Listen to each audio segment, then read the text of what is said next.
kullu bid'atin dalalah, semua bid'ah itu sesat. Lafaz ini umum. Walaupun dia orang duk nak kata sebahagian je bid'ah yang sesat ni, sebahagian lagi tak sesat. Sebenarnya bid'ah dalam hadis tu semua. Sebab Nabi sebut sebelum tu kullu muhdatsatin bid'ah. Nabi guna perkataan sama, kullu muhdatsatin bid'ah. Semua benda baru bid'ah. Sebahagian ke semua? Benda baru ni semua bid'ah ke? Sebahagian je bid'ah. Benda baru yang tak ada zaman Nabi, semualah bid'ah. Sebab tu dia orang kata ada bid'ah hasanah, ada bid'ah dalalah. Wa kullu bid'atin dalalah, dan semua bid'ah itu sesat. Maka dia umum. Bila dah dihukum ia sebagai bid'ah dalam agama, maka sesatlah, kerana dia tak ikut petunjuk Nabi. Okey? Nabi bukan hanya larang bid'ah dalam urusan usul, dalam akidah. Memang bid'ah dalam akidah ni beratlah. Syiah, Khawarij apa semua ni. Tapi bid'ah dalam ibadah juga benda berat. Kerana kita buat satu benda yang kita ubah. Allah Ta'ala sebut am lahum syuraka'u syara'u lahum minad din ma lam ya'zan bihi Allah. Adakah bagi mereka itu ada sekutu-sekutu yang mana boleh mensyariatkan agama bagi mereka sedangkan Allah tak izin? Ibadat ni hak mutlak Allah dan Rasul. Kita pula pergi reka suka-suka, lepas tu kita kata ni Islam punya. Kalau boleh bincang, kita nak luahkan masalah ibadah ni boleh reka. Tuan-tuan, tuan-tuan setuju nak pergi tambah lafaz azan? Asyhadu an la ilaha illallah wa asyhadu anna Muhammadan Rasulullah wa asyhadu anna Aliya waliyullah. Okey, tambah. Ali wali ya? Ali wali Tuhan. Ha? Ali wali kan? Kira orang saleh ha? Boleh tak tambah? Boleh tambah? Tuan-tuan setuju tambah? Tambah Abu Bakar sekali ya? Tambah 10 orang sahabat dalam azan. 10 orang sahabat yang jamin syurga tu kita babu-bubuh dalam azan. Setuju? Benda boleh bincang. Sebelum tarawih azan sekali lagi. Nak panggil orang solat ramai-ramai ni tarawih, azan sekali lagi. Azan nak kita? Solat duha azan sekali. Nak ajak orang panggil solat duha, kita azan sekali kat surau. Orang pun ingat awal pula Zuhur ni. Datang surau. Duha. Okey. Takkan azan masuk neraka? Tak pun tuan-tuan. Kita sujud 3 kali dalam satu rakaat. Siapa berani kata sesat? Saya berani kata 3 kali sujud dalam satu rakaat. Okey tak? Ke batal solat?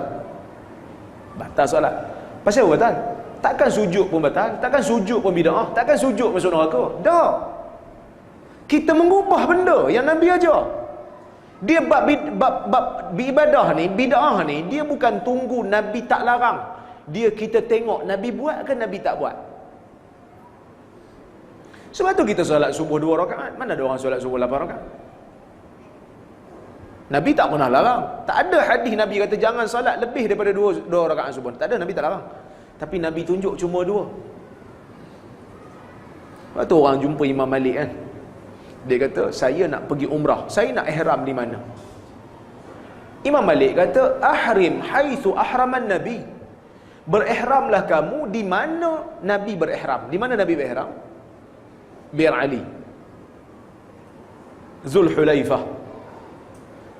Dia kata, urid an uhrim minal masjidin nabawi. Aku nak berihram daripada Masjid Nabawi. Agak-agak salah. Nabi larang tak orang berihram di Masjid Nabawi? Ada tak hadis khusus orang larang? Tak ada. Orang tak larang. Nabi tak pernah larang dalam hadis yang khusus. Cuma hadis umum Nabi larang bid'ah. Apa kata Imam Malik? Akhsha an tusibakal fitnah. Aku takut engkau akan ditimpa bala. Dia kata, ayyu fitnah? Innama hiya amyalun aziduha. Fitnah apa? Bala apa?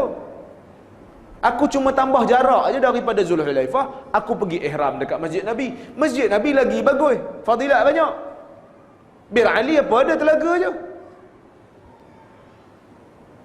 Imam Malik kata, ayyu fitnatin a'zam min an annaka i'taqadta annaka sabaqta ila fadilatin qassara anha an-nabiy sallallahu alaihi wasallam.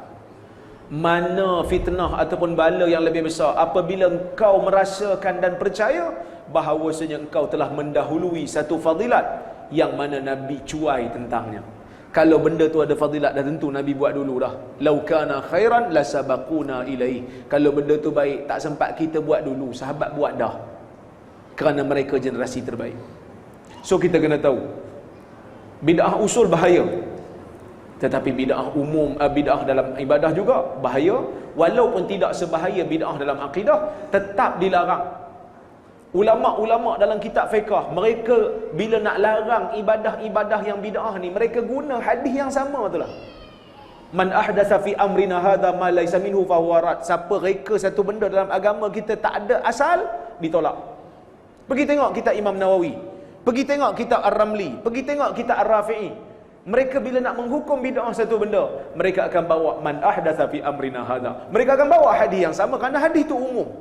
Tidak ada dalil yang mengatakan ia hanya khusus dalam bab akidah semata-mata. Itu satu. Yang kedua tadi pasal penilaian hadis. Penilaian hadis, saya menilai hadis, sebenarnya bukan saya yang nilai, saya bawa. Hadis ini didaifkan oleh Al-Imam Al-Bukhari. Hadis ini didaifkan oleh Al-Imam Abu Hatim Ar-Razi. Hadis ini dihukum palsu oleh Imam Ahmad bin Hanbal. Tapi orang kata, itu pendapat Rozaimi. Tuan-tuan, kalau kita hanya disuruh untuk menyampaikan, tetapi kita tak disuruh untuk paksa orang ikut. Allah Ta'ala akan tanya kita, adakah kita menyampaikan ataupun tidak. Ada pun orang terima ke tak terima, Tuhan tak akan bertanggungjawabkan kita. Itu terpulang kepada masing-masing. Allah Ta'ala kata, fas'alu ahla dzikri in kuntum la ta'lamun. Tanyalah kepada orang yang berilmu kalau kamu tak tahu. Jadi orang awam, dia tak tahu macam mana nak rujuk, dia tanyalah kepada orang yang belajar bidang hadis. Orang bidang hadis pun kalau dia tak boleh nak teliti hadis, dia kena rujuk ulama-ulama hadis yang silam, macam Bukhari, macam Imam Ahmad, macam Muslim, macam Abu Hatim Ar-Razi, macam Abu Dawud. Tapi kalau masyarakat pilih untuk tak mau ikut benda ni, dia pilih nak lambai-lambai je, dia nak pilih qasidah dia, terpulang.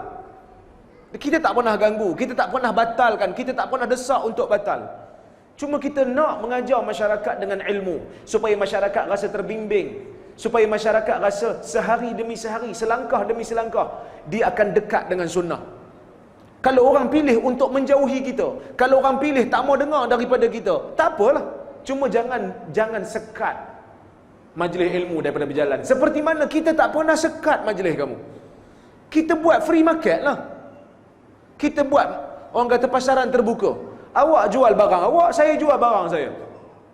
Awak punya barang, nak dapatkan barang tu, orang kena pergi konsert 300,000 habis satu malam. Kita punya majlis murah aja, mana ada keluar duit.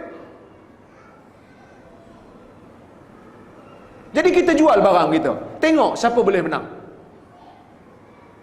Bukanlah menang, kita bukan bertanding Maharaja Lawak kan. Maksudnya kita tengok mana lebih dapat sambutan. Tapi percayalah tuan-tuan, Allah Ta'ala janji, Allah Ta'ala jamin, yang terbaik itu yang akan kekal. Walaupun pada awalnya kita nampak sambutan begitu hebat, tapi benda yang tidak berdiri di atas ilmu, dia tak boleh kekal lama. Tuan-tuan tengoklah mana-mana pendakwah yang menjadi viral, yang dapat pengikut yang begitu ramai, tapi kalau bukan ilmu yang menjadikan dia terkenal, sebaliknya hanya gaya dia, laya buruk dia tak kekal lama. Kalau dia terkenal sebab menyanyi, sampai bila dia nak menyanyi? Orang pun boring, orang dengar benda lain. Kerana dia, orang minat kat dia menjadi terkenal kerana hiburan yang dia bagi, bukan kerana ilmu. Berbeza kalau dia bagi ilmu pada orang. Kerana ilmu ini tidak pernah mengenyangkan orang. Satu hari orang akan dapat ilmu baru. Dia akan bertahan. Walaupun dia tak ramai pengikut, tapi dia bertahan. Tapi kalau dia terkenal kerana laya buruk dia, sampai bila nak laya buruk? Idea manusia terhad. Sampai bila nak menyanyi? Idea manusia terhad. Orang dah boring lama-lama, orang akan tinggalkan dia. Orang akan pergi balik kepada yang berilmu. Orang pergi balik pada ustaz-ustaz yang konservatif, kata orang. Kuliah tak ada menyanyi, kuliah tak ada lawak, tapi ada ilmu, orang akan kekal. Kerana orang rasa duduk dalam majlis dia akan dapat sehari ke sehari makin kenal kepada sunnah, makin kenal dengan Islam. Yang ni orang tak akan boring. Sebab tu tuan-tuan tengok kan, mana-mana pendakwah yang bagi ilmu, dia akan bertahan.